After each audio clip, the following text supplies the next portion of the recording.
Сайн байцгаана уу? ERP-ийг e-school цэгийн минь веб намын санч өөрийн эрхээр нэвтрэнэ.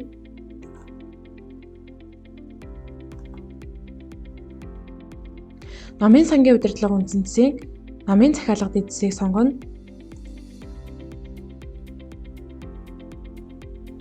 Эцэгийн хасран хамгаалагчийн хүүхдэд уншуулахаар e-parent application-аас захиалга хийсэн намын жагсаалтыг намын санч буг тэсээс харна. Худалдан авах табыг сонгоход ном худалдан авахаар захиалга хийсэн сурагчдын мэдээллийг жагсаалтаар харуулна. Харин түрээс табыг сонгоход ном түрээслэх захиалга хийсэн сурагчдын мэдээллийг жагсаалтаар харуулна. Захиалгын товчдод дарахад худалдан авалтын захиалгын мэдээллийг харуулна. Олгосон товчдод дарахад номын олголтын мэдээллийг харуулна. Ном захиалгын жагсаалтаа Excel файлаар татах.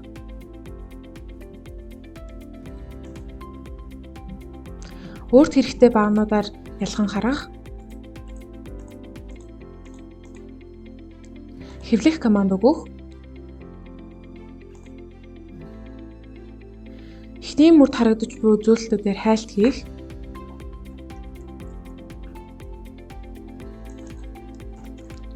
Мөн дээрх үзүүлэлтүүдийн ард харагдаж буй ирмэлэг товчоор А-гаас Я, Я-гаас А, ихээс бага руу багаас их рүү гэх мэтээр ирэмблэн харах боломжтой.